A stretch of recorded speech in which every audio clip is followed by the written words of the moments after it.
There's mixed emotion, literally, mixed hormones, and everything else surrounding this issue. Today, I have on the panel some Hyster-Sisters, and we are going to talk about the pros and cons of hysterectomies. We're going to talk about the impact on families and real life. So first off, I want to welcome Miranda to the show. Hey, Miranda. Hi, Anika. Thanks for having me on today. It is my pleasure. Can you tell listeners who you are and where you're coming to us from? Absolutely. Well, my name is Miranda Bailey, as Anika said, and I'm coming today from Salt Lake City, Utah. This is obviously from my accent, not my real home. I am from Arkansas originally and still have a home there and divide my time between California, Utah, and here, Arkansas, and just am an entrepreneur, very passionate about women's health and women in general, women in business. And I love sharing my story to try to help other people. And I'm just so thankful that you asked me on today to talk a little bit about my experiences. I'm so happy to have you here and also hear more about your story, because I think that everyone's story is different. And that is to be said, even with everybody we have here today. So thank you for being here. Absolutely. Absolutely. Well, basically, when I started thinking about what I could share here today about my journey through my hysterectomy, I wanted to tell everybody that, you are not alone. It is very difficult to have women's health issues. I feel like traditional medicine anyway, has underserved women for a long time. And, at the age of 35, my mother actually had a hysterectomy at the age of 30. At the age of 35, I started having a lot of perimenopausal symptoms and just, didn't feel right. Ended up having 2 different ablations, and that was painful, and it was kind of like a Band-Aid. It helped for a little while. I really wanted to avoid a hysterectomy, but at the age of 44, ended up having an emergency hysterectomy right before Christmas, wrecked all my Christmas plans. Thought I moved past that, but ended up right back in the hospital with pneumonia from a weakened state and just the trauma of the surgery, and actually almost died from pneumonia. So moved past that, and then was in full-blown menopause, obviously. And that, I really struggled with that a lot, trying to get my hormones back right and feel like myself. I know some women have no problem at all after hysterectomy. They're like, oh, it was a breeze. I'm so glad I did it. I'm so thankful I did it. And I'm not one of those. And I have learned there's so many voices unheard like mine who really just could not find themselves again after their hysterectomy.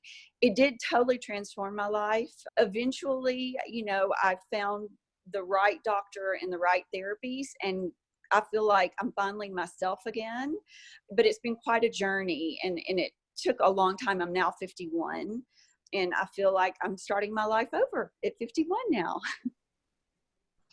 It's so interesting because you actually tie into the aftermath a lot. I think that it's what people don't understand about it is how long of a journey it is for most of us, whether it's how long it is before we have intervention, whether it's how long it is until we, feel normal again after the surgery, whether how long the recovery period is. And like you said, it's so different for every woman, even from having miscarriages, births, whatever our story was before the surgery. But for you, I think the difference from this call is also the aftermath pertaining to the different types of surgeries. And we'll get into that more after we hear the other ladies talk about their stories so that we can talk about it all together, because I think you can shed a lot of light on that aspect.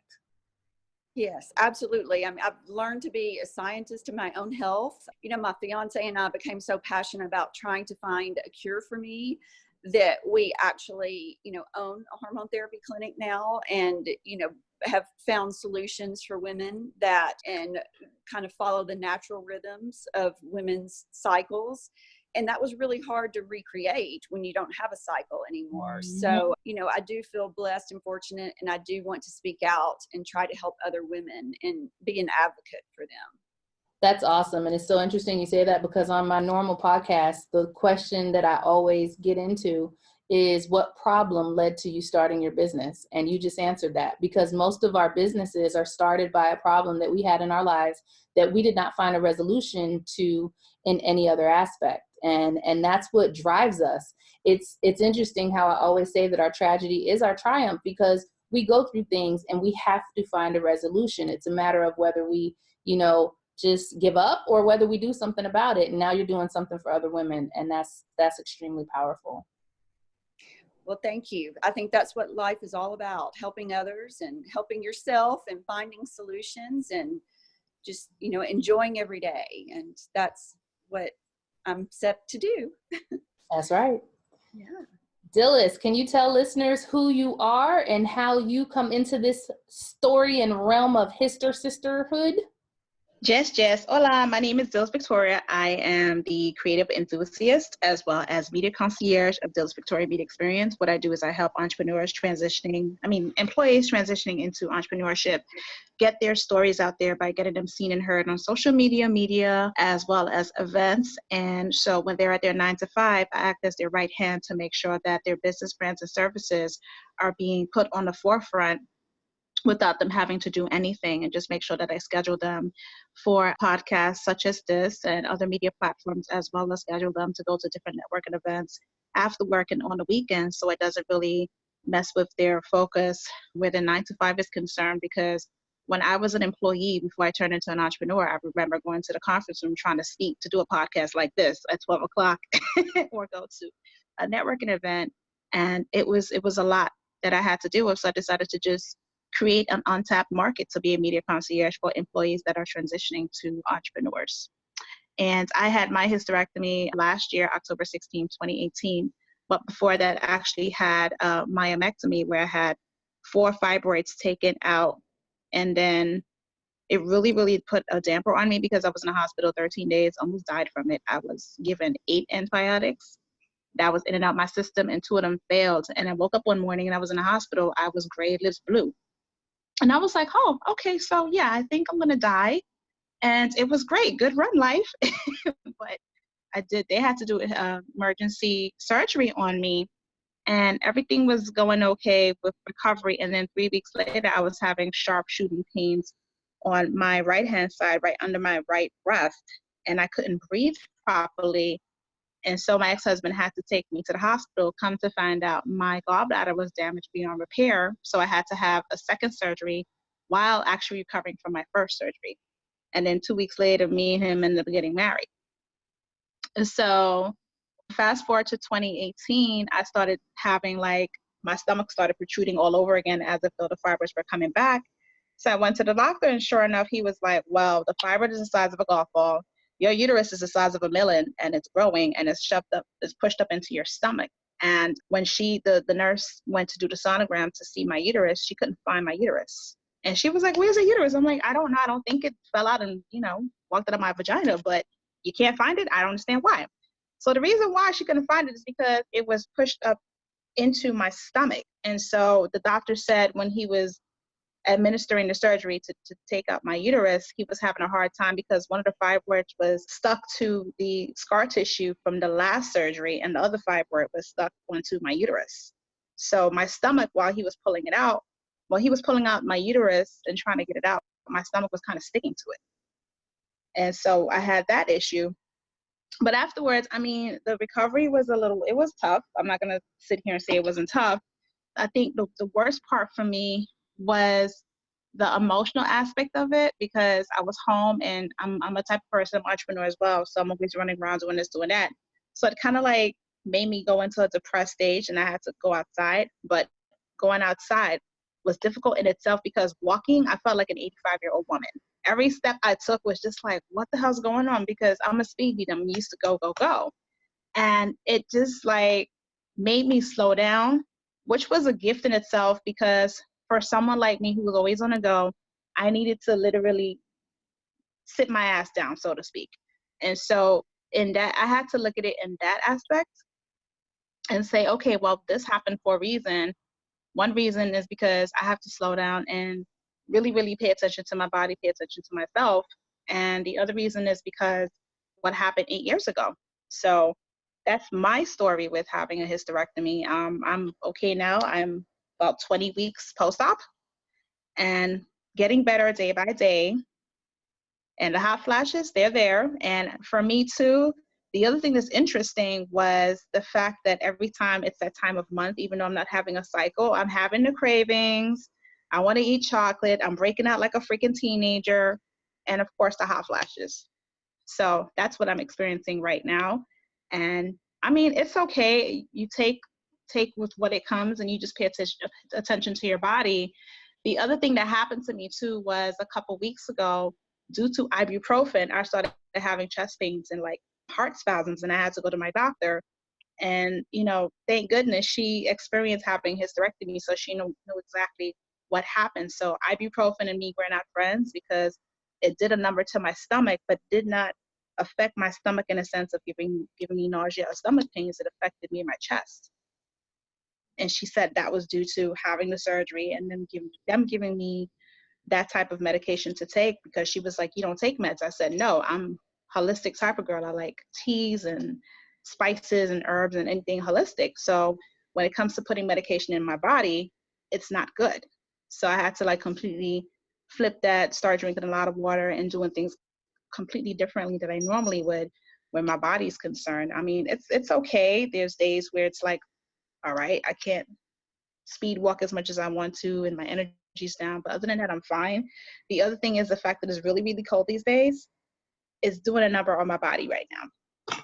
So, you know, just looking for the changes that takes place. It makes you really, really aware of your body.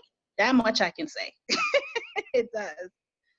But, you know, to piggyback off of what Miranda said, you know, she's definitely in her purpose, and this happening to her at 35 and just going through the pre-menopause before then, that was happening to me too. I was 37, 38, waking up with like sweats at night, drenched. And I didn't understand why.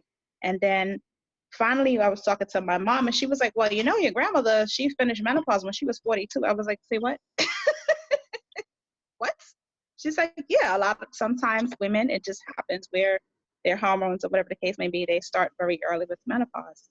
And, you know, it's really crazy where a situation where you had to have it done because it was an emergency, as opposed to knowing what the situation is and what you have to go through and kind of like mentally prepare yourself for it. The one thing that I did to like have my mind at ease with this whole process was I decided to just write a letter to my uterus, and I thanked her for her service and all of the havoc she put my ass through. And I burned it and I saged and I did a little ceremony for her. And I just thanked her for everything that she was to me, because for 41 years, she was with me.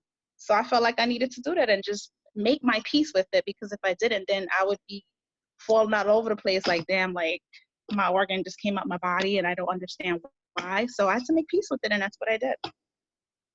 And Anika's cracking up at me. Every time I hear the story, I die laughing, but it is such a healthy coping skill. Like, it is amazing. And I have not done it yet. And I've heard this story and I know that it's true and I know it's necessary. And it's awesome because every woman can relate to what her relationship to her uterus was. Yeah. You know? And we all have a story, and that's like a whole nother podcast. Like, because I could go on and on with my story with my uterus, but each of you guys have said stuff that I can actually relate to that I didn't realize was related. So I'm not gonna get into mine yet, but I'm gonna let Patrice go ahead and introduce herself to the world, please, ma'am. Oh, well, hello. I am Patrice Danielle, and I go by the name of She Inspires over on social media. I'm an online personal growth coach, and I had my hysterectomy on the 27th of May, 2014. This was done to save my life, basically. I'd been told by the doctors that I had a low-lying placenta from maybe about 20 weeks, which was a bit unfortunate because I wanted to try a natural birth. I had 3 cesarean sections prior and I really wanted to try a natural birth. My consultant agreed and said, fine. He didn't see any problems apart from the low-lying placenta, which he said could still move and had time to move. I got to about 32 weeks and I found out that my husband at the time, my now ex-husband, had been having an affair. So I'm actually epileptic as well. So the shock caused me to have a seizure. I fell onto my stomach and I started bleeding. And I started bleeding just a little bit, and then I was taken into hospital because I had a low-lying placenta, and it just increased a little bit more each day. The bleeding increased. The unfortunate thing was that, like Miranda and Dillis, I'm love like holistic stuff as well. I'm very much into trying alternative methods as opposed to just taking medication and being hooked up to drips and things like that. So while I was in the hospital, I was doing my own research into abruption and the possible outcomes, etc. And I was reading that the bleeding was a very bad sign, and that, you know, gradual increasing of bleeding is not a good sign. Doctors wouldn't listen to me until one day I started bleeding, and it was literally like a tap, and I wouldn't stop bleeding. I was rushed into theatre, and my son, thank God, was delivered safely. I lost 11 pints of blood and was given a hysterectomy as a way of saving my life. They didn't think I was going to survive. They actually came out of surgery and said to my mum, "We don't think she's going to make it. She's lost too much blood. We've saved the baby, but we don't think we can save her." So when I woke up in recovery and was told we had to give you a hysterectomy to save your life, it was a massive shock. I was only 29 at the time. A part of me was obviously glad that I was alive, obviously, but a part of me it was very hard to digest, because I hadn't gone into surgery thinking I'm going to come out losing such a massive part of a woman's body. Do you know what I mean? It's such a feminine thing, and I think when women do go through hysterectomies, it's very easy to feel like you're less of a woman in that respect. And a lot of the time, obviously, as women, we're naturally born to, you know, reproduce and have periods and stuff like that. And when that important element's taken away, it can really affect your emotions, and it affected mine greatly. I went into depression for a time. I felt like I'd been robbed of my opportunity to have more children. And at the time, I wasn't looking at the blessing that was in front of me. Granted, I already had 4 amazing children that were healthy and strong. But I guess it was just the option that was taken away from me, which I found to be unfair. Not that I was planning to go on and have more. It was just, if I wanted to, the option's no longer there. So that was kind of what I struggled with more than anything else. And I just found it to be it was an eye-opening experience, because like Dillis and Miranda said, you learn so much about your body. You learn so much about, you know, yourself just in that process. And because I had so much recovery time alone, and like Dillis, I'm very active. I'm always on the go. I've got 4 children, so I have no choice. But also I'm an entrepreneur. I work from home. You know, I run a house. You know, I'm a busy person. So being kind of restricted to having to rely on people was very, very hard for me. I'm not someone that likes to ask for help very often at all. I'm very much a survivor. I'm a strong person. You know, I do it by myself. But that was really probably the hardest thing, was having to rely on my mum a lot for her help, and not really having anybody that could understand what I was actually going through. I mean, people could sympathize and, oh, that's, you know, but no one that actually had gone through the process and knew what I was feeling physically, emotionally. Some days I'd be fine. Other days I'd be in floods of tears. I didn't understand what was going on. I'm waking up and my whole bed is just soaked and I don't know what is going on. You know, my hormones up and down.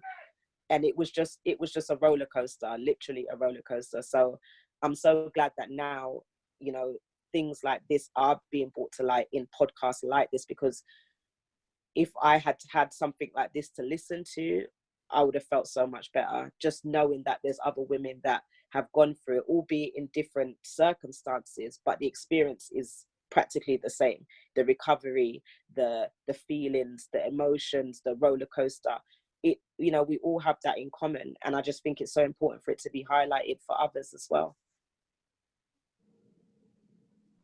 Thank you so much, because your story is so different, even from Miranda and Dillis and myself. I guess I'll share. My hysterectomy was a week after Dillis, and that is how we actually met. I was terrified because I was a newlywed. I got married in July, and in October, I thought I was having a miscarriage. I was bleeding, and having irregular periods over the years, you kind of get conditioned to not thinking anything is a big deal. But when I realized that, I also have a daughter who's menstruating, so it threw mine off. So there were all these factors that made me not think that something was wrong, because I've had pain since I was 12 years old. And when I finally realized I shouldn't have been bleeding, I went to the hospital and they could not figure out why I was bleeding. I said, well, maybe I'm having a miscarriage. And come to find out, I had massive, mega amounts of blood clots that they literally had to remove. I've also had blood clots in my lungs and in my legs before. So when they said blood clot, I freaked out. They had a week before told me that I had tumors and cysts that they needed to further investigate, but a week later I'm bleeding uncontrollably. So I then learned that I had to have a hysterectomy, and when the doctor scheduled it 3 weeks out, I lost it. It was extremely scary for me, because for 25 years, I was complaining to the doctors and being put on depot and all these things to keep me from having cycles, to try to mitigate my pain.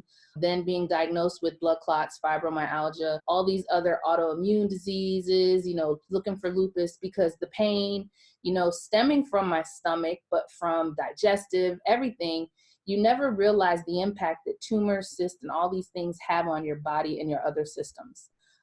At this point, when they told me that I had to have a hysterectomy, I was devastated, mostly because I was a newlywed. I couldn't understand how that was taken away from me. The option, as Patrice said, I have 3 children, but that wasn't the point. I'm like, I am a woman and that is my right. Then again, a piece of me was actually thinking, what if this is the cause of all of my pain? And the idea of that being a solution was like, take whatever you want. Because the years and years of pain of finding out what to eat in the morning, or how to deal with my stomach, and every kind of issue that really stems from our guts that we don't realize, all of that was happening. I also, a week before my surgery, was having a lot of issues with my skin and my scalp, and I actually chopped all my hair off. So that was really paramount for me, because I could not figure out what was going on in my body, as I felt my body was rejecting me. I was told that I had a tumor in my thyroid, and a tumor in my uterus, and tumors all across my ovaries. And they couldn't even explain to me whether they were going to take one ovary, both ovaries, my uterus, my fallopian tubes. And one thing that women don't understand is that a hysterectomy is not just a one organ thing. There's a lot of pieces to this puzzle of how it happens and what your options are. And so this was a lot to digest and learn, but ultimately I was grateful that at least I was able to keep my ovaries. And I'm sweating right now. A lot of people think that, if you keep your ovaries, that you don't have any symptoms. Not true. A lot of these things are things that we'll go through forever, and things that we went through even with the things that cause us to have the surgeries. That's what a lot of people don't seem to think about, other than just the actual hysterectomy. For me, the aftermath of the surgery was, I'm not going to say devastating, but it was definitely a loss of control. I feel like the whole synopsis of the event and the recovery time was a life lesson for me, because as you guys, I want to be able to go and do as I please. I got 3 kids. I'm not used to sitting on the couch.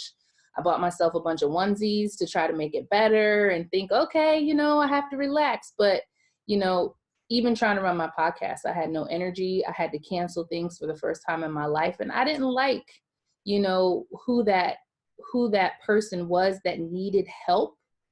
But it was also interesting how we are super women, but that doesn't mean that we don't have to ask for help. And it doesn't mean that, that just because we lose a part that we're any less of a woman. And I'm actually one of those that didn't ever feel that way. I never felt like I was less than a woman, because I feel like I am every woman, with a uterus or without one. But I still wanted to have the option to have that choice. Now, as Patrice said, I see the blessing. I realize how many years I cried out for help and was ignored. And so when that answer finally came, a lot of people said, try other options. And for me, I was like, I'm just happy to have the option because some women need it and can't get it. So I am grateful at this time to have met other women and to have a platform to share this kind of information on. Because the reality is we have to educate each other. Because if we don't, there are so many people left in the dark and most importantly, left in pain. So that is my story. And the residual effects right now is basically I'm still bald-headed, but thank goodness I can buy hair. So aside from that, I want to start talking about the aftermath. Miranda has a lot of information pertaining to the aftermath and the resolution. But the first thing I want to put on the floor is, what do you guys think is the biggest change in your life since surgery? We'll start with Miranda. Well, the biggest change after my surgery, other than the physical change, which it definitely zapped my energy for about a good year at least, and Really? even on, that was the biggest change. But then the biggest change after that would be my attitude, my skin, my body, my everything was affected. So it, in my opinion, the biggest change was the hormonal issues, because when you have a hysterectomy, you kept your ovaries, but when you have a hysterectomy, you're, in menopause immediately. It just shocks your body, and hormones are the foundation of your health, and it's what helps you stay youthful. And that really affected me. And until I got that right, I really struggled, and like Dilla said, and you had said, Patrice, you're so young when you had your hysterectomy. Women in their 30s now are having perimenopausal symptoms. It's not uncommon. And it's something that our mothers had. My mother had it early, but most mothers had it a little bit later than us. But with our modern diet, all the environmental factors, synthetic birth control, IUDs, all of the chemicals in our makeup and body products, they're all affecting our hormone levels. And so women I'm finding, are having perimenopausal symptoms much earlier than in previous generations. So, if we can stop that, and if we can make some changes in women's health early on, hopefully we can prevent some of these hysterectomies and help women stay healthier longer. What you said is, it even educated me, because I'm underneath the year mark, and I kind of get down on myself when I don't have energy, and I push myself because I feel like, it's something else. But you kind of just validated the fact that we often minimize the magnitude of the things that we go through. And I think that's also evident for the people around us, because I know I often find myself saying, like, this was monumental, like, give me a break. But even with my skin and the things that you just mentioned, we seem to think that because we kept our ovaries, at least in my sake, we think we're not going to have any of those changes. But you really just validated a lot of the symptoms that I also have. And I also don't even think about the fact that I still am going to go through menopause, or am going through it, because they make it seem like, oh, you kept them, like you're fine. And so I think I also kind of lacked on the research of doing that. I started focusing on my other health issues and haven't really done the day-to-day that I need to be doing to mitigate a lot of that. So thank you, because this is why we need to have these conversations. And like you said, we also need to focus more on preventive measures, because a lot of people do opt for surgery a lot of times when there's preventive measures, and it may be more work, but it also adds to longevity. Mm-hmm. Absolutely. I mean, doctors are so trained on hysterectomies, and let's, they say doctors practice. Well, they're practicing, on how to correct. Line us up.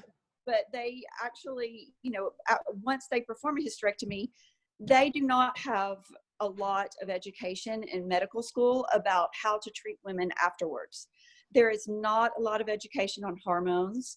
There is, a lot of their, education comes from pharmaceutical reps that come into their practice.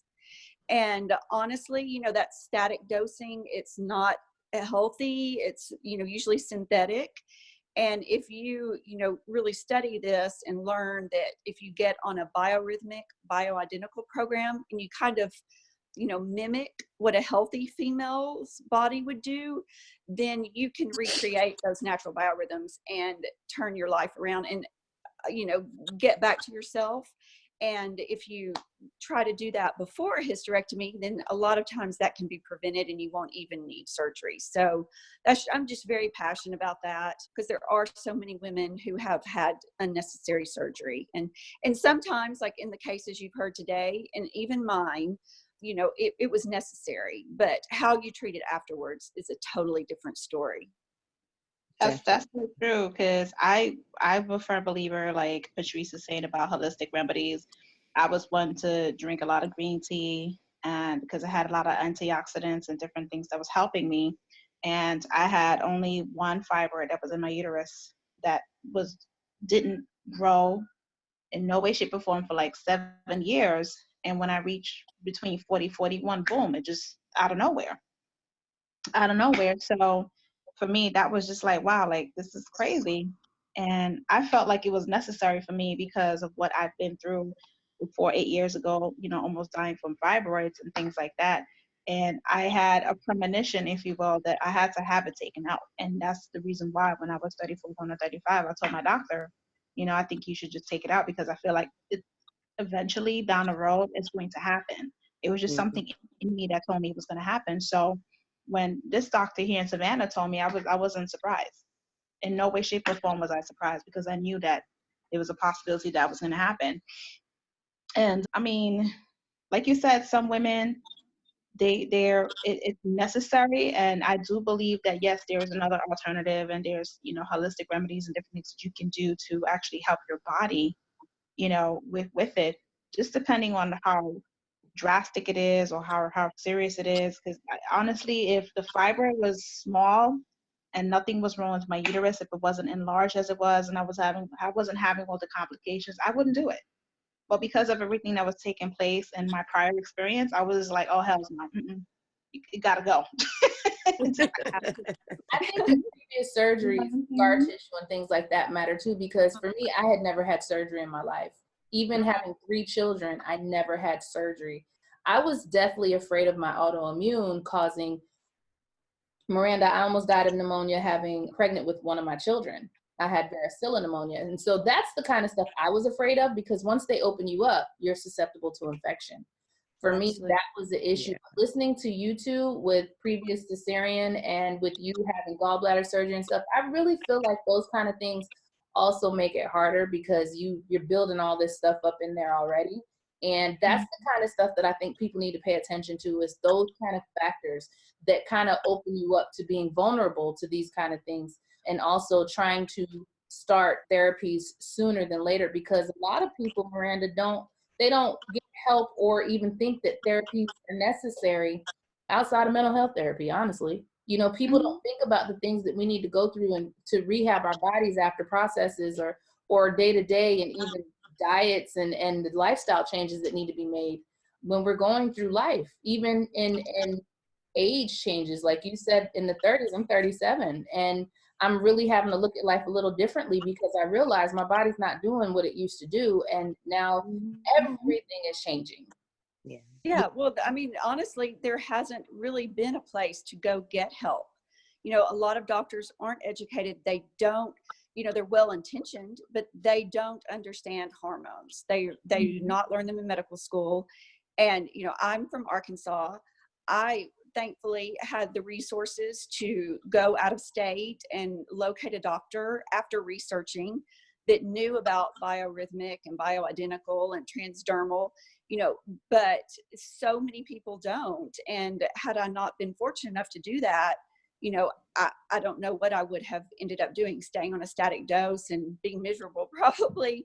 But thankfully, because of that, I've been able to be a part of creating something amazing to give it access to every woman, the average woman, make it affordable, you know, through our telehealth service to help women. And, you know, I just encourage women to get their hormones checked, you know, to check your options, you know, to not just, you know, take care of yourself. You need to be a scientist of your own health. You need to study what's important, learn about bioidentical, learn about biorhythmic, learn about what can really help you as a woman, what you can avoid, you know, synthetic drugs, synthetic shampoos, you know, buy organic, eat clean. All the things that we can do to improve our health are just so important and so overlooked. I mean, your health is everything. If you don't have your health, you don't have anything. So be an advocate for yourself. I concur with that 100%, because when I went back for my post-op, I was telling the doctor, you know, I'm still having a little bit of bouts of menopause. I mean, going on like hot flashes and so on and so forth. And he was like, well, you know, that's going to happen. And what we can do is go and run some tests on you to test your hormones. And if you want, we just put you on hormone this and hormone that. I was like, no, thank you. I'm good. Thanks. Appreciate it. I don't need all these drugs and stuff in my body. Like, I refuse. I refuse to do that to myself. And he was like, okay, well, you know, that's fine if that's what you want to do. And so sometimes I just feel like they try to like want to sell you on trying to have medication in your body. And I'm not for it. I'm sorry. I'm not going to do that to myself, because, you know, you go and you take these medications for one thing, and then you have side effects for something else. So if it's helping one side of your body, but then on the other side, it's screwing up another aspect of your body. So it is if it's synthetic, for sure. But you know, if you women, healthy young women have hormones, have high hormone levels, have, you know, different levels throughout the month. And we need those to stay healthy and prevent disease. But synthetic, you know, I'm very much into holistic, healthy. I don't believe in synthetic. I believe in all bioidentical, and it is so important to stay away, you know, from anything that will hurt your body. But if you find the right things, you know, we can. I'm not vain, but I very much want to slow down the aging process. I want to get older. I just don't want to look older. But you, I want my hormone levels right. You said how old are you, Manani? I'm 51. Girl, you don't look a day over 50, a day over 35. Get out of here with all that. Well, my program definitely has helped me, and you know, now I'm engaged. My fiance is a little bit younger than me, and I'm very thankful for Miranda to keep, so I can keep up with him. She has figured out the secrets to staying young. We need to take notes. That's awesome. Congratulations on your engagement. Yes. Yes, congratulations. Yeah, well, thank you. Very excited. Awesome. And like Patrice was saying, I had a situation too where my uterus it was tilted backwards and there's resting low on my cervix. So every time I would get pregnant, I would have miscarriages like crazy. And I was pregnant with twins at one point, and one twin fell out at like 3.5 months, and I wasn't paying attention because I was young, dumb, and stupid. I didn't know no better. And so when I went to the doctor and they were like, well, you know, you lost one baby, but you still have the other one. I'm like, all right, cool. You know, you're 25, you don't know what's going on. And one day I was cooking and I had to go use the bathroom, and my baby fell out of me and I had to catch it before I fell into a toilet. 5.5 months. And so that was traumatic for me. And that's how my whole journey with fibroids and, you know, my uterus and all that stuff happened, because when I was having my cycles, it was just like a family of clots. It was crazy. And I never understood why and how it happened. And then when I did go to the doctor to ask questions about it and, you know, why is this going on and why is this happening to me, come to find out that the fibroid that I had was behind my uterus, and it was already the size of a golf ball.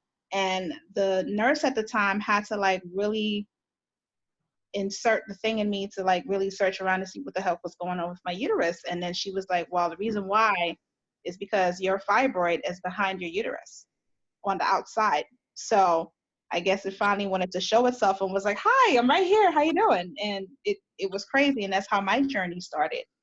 So I always tell women, like, make sure when you go to the doctor, have them thoroughly check you to make sure that your fibroid is not behind the uterus, because that's what happened to me. Because sometimes, they're not going to show up when you're getting the sonograms done. Well, So yeah. I'm thankful for that nurse that she did like a thorough checkup on me. I mean, it was uncomfortable as hell. I'm like, this is not a nice experience. Like, this is just crazy. But It's not, and that's the thing that's really hard. I think that the support systems need to understand is that these tests are not comfortable, and it's not easy. And the other thing too is, a couple years ago, I had one doctor see my cyst, and I had another doctor discount it and tell me it was related to my cycle. And so that's why I said it's really important who your professional is. And Miranda even mentioned doing research before you just let anybody do something. And I'm grateful for the doctor that actually did my hysterectomy. But the thing that I don't agree with is when I went for my post-op 3 weeks after, he said, don't come back. And so, that left me to figure out, he handed me my pathology report, which actually had findings on it, but I had to Google them to see what it said that I had, because he never explained to me what was taken out and what it meant. And this is the reality for a lot of people, is that nowadays it's really hard to have good medical care, and even for people to explain to you what they're doing to your body. mm-hmm. And this is something that is extremely important. And with me having chronic illness, I feel like a full-time patient. My husband yells at me and says, take care of yourself. And I told him, you don't understand how emotional that is, because sitting in there, I've been at the doctor Monday and Tuesday. I have to have cardiology tests, vascular tests. And the week before surgery, they told me I have a clotting disorder, but don't worry, go ahead and have the surgery. This is going to be for the rest of your life, but you don't need medications. You just have a bleeding issue. And, how long have I been dealing with that? For years, I've been saying, what's wrong? Why am I getting blood clots in my lungs? You shouldn't have that at 32 years old. Not to mention, I've had a relative die from it, And so the thing that I think I want most people, not just women, everybody to understand that you are your best advocate. And the one thing you have to do is advocate for yourself. And it's something that we often do for others. I know each of us on here advocate for our loved ones and our children like it ain't nothing. That comes easily. But the reality is we have to advocate for ourselves and mean what we say. And if somebody's not listening to you, somebody else will. And that's the reality of it, because our bodies, we need them for the rest of our lives. And they got to hold up everything that's going on the inside and the outside. And so I think, if nothing else, I want each of you to give everyone a takeaway, starting with Miranda. Well, I just want to say thank you, first of all, Anika, for having me on, and for every woman out there listening to this, and every man too.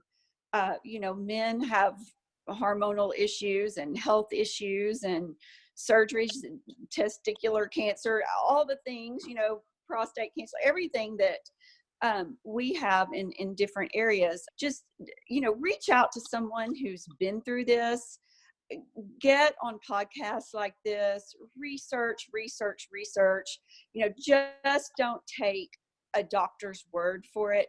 Like I said, they're well-meaning. There are wonderful doctors out there. Get more than one opinion.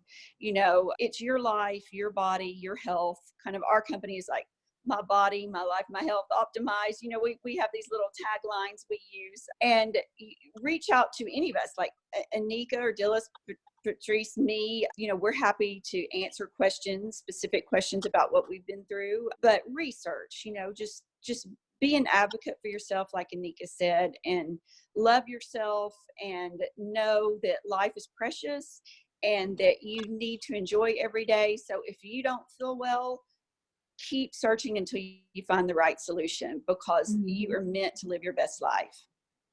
Truth. Agreed. Definitely. Agreed. Miranda, can you tell listeners what your company is and how to reach you? Absolutely. It's bodhd.com. And you can reach me directly at miranda@bodhd.com. That's my email. It's MARANDA not MI. And I'm happy to visit with anyone, talk about hormones all day long, whether you are interested in our hormones or not. It's just a mission of mine to share it with the world. So please reach out to me that way. And on Facebook, Miranda Bailey. I'm happy to message anyone and answer questions too. So that means I can stalk you on Facebook? Great. I'd love to. We have to be friends on Facebook. You women are amazing. And what you've been through is a lot more than me. My aftermath was really bad, but the process, I just admire you. I admire your strength, all of you. And so thankful I got to spend this time with you today. Same here. It's a pleasure to meet you, Miranda, and we will definitely be in touch. Yes, ma'am. Tell everyone how to reach you. Well, I am the only Dillis hostess with the mostest, DHYLLES. So you can Google me, Facebook, Instagram, LinkedIn, your mama's email, daddy's email, everything.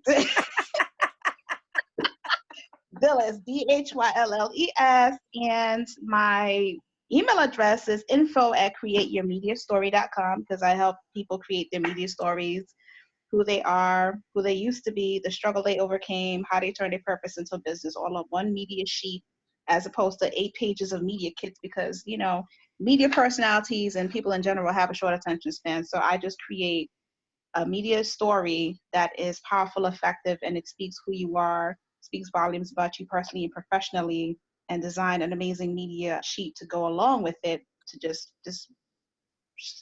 forward it out to the whole entire world, telling your truth and your story. And so the website is createyourmediastory.com and info@createyourstory.com. But like I said, just hit me up on Facebook. I'm always on there because of what I do. And so just type in Dillis, DHYLLES, and I'll be there, the one with the glasses, and me and my fiance, being all canoodling with each other on my pictures. So you'll see us and you get very disgusted and be like, oh my God, but they're so cute together. I can't stop watching.